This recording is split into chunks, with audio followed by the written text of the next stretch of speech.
Aujourd'hui, on parle beaucoup de la performance sportive. Et la performance sportive date depuis des années et des années, des décennies.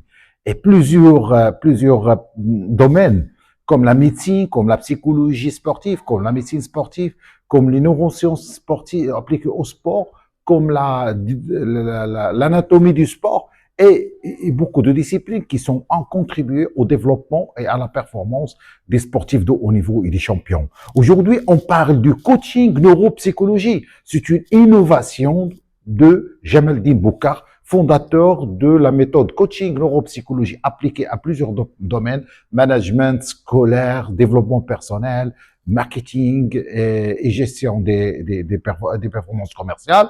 Et maintenant, il est appliqué au domaine sportif, c'est-à-dire le coaching neuropsychologie appliqué au sport. C'est une combinaison entre, d'une part, la neuropsychologie et d'autre part, le domaine sportif pour finalité, enfin, d'améliorer la performance sportive et mentale du sportif, soit de haut niveau ou des amateurs.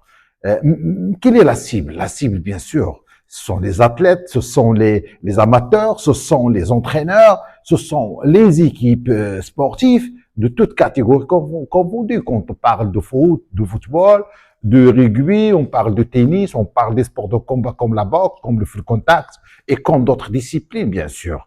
Alors, quels sont les objectifs du coaching neuropsychologie? D'abord, c'est travailler là sur la concentration des sportifs, travailler sur des techniques de gestion de stress et gestion de la pression, travailler sur la récupération mentale du sportif avant et après le match. On travaille sur la motivation, bien entendu, qui est primordiale. C'est un pilier de performance commerciale, soit intrinsèque ou extrinsèque. On travaille sur la visualisation, l'imagerie mentale, sur la résilience mentale sportive, qui est bien sûr une skill très, très importante dans les sports de haut niveau pour le sportif. On travaille sur la douleur, ce qu'on appelle la gestion de la douleur des sportifs et sur, bien sûr, bien entendu, la fatigue mentale du sportif. Tous ces objectifs-là, bien sûr, ne peuvent être atteints sans les outils, les techniques issus du coaching neuropsychologie, qui est, je le rappelle, une combinaison entre les neurosciences, la psychologie et le coaching appliqué au sport, au domaine sportif. D'abord, on parle du neurofeedback, des neurofeedback, qui utilise l'activation technologique du cerveau pour le stimuler afin qu'il soit prêt au résultat, prêt à l'exercice. On travaille sur des techniques de pleine conscience, yoga, méditation, concentration, relaxation.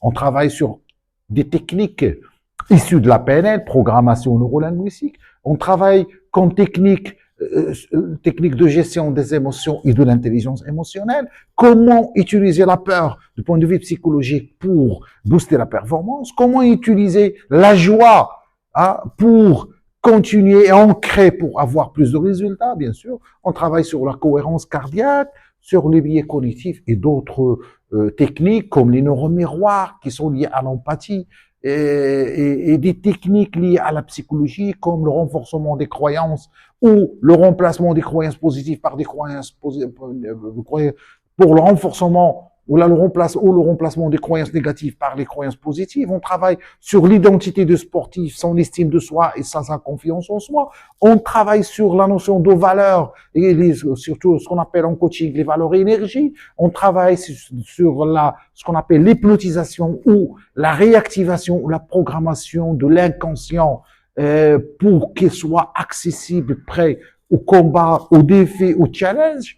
Et on travaille sur la visualisation mentale et des imageries mentales. Donc, beaucoup de techniques issues de la psychologie, à savoir PNL, analyse transactionnelle, programmation neurolinguistique, process comme l'analyse de personnalité, et bien sûr, les techniques issues de la neuroscience. Et tous ces éléments-là sont dans une casquette de coaching orienté résultat, coaching avec toute sa déontologie, toute sa façon d'accompagner, avec tous les éléments, les ingrédients contenus dans la posture du coach.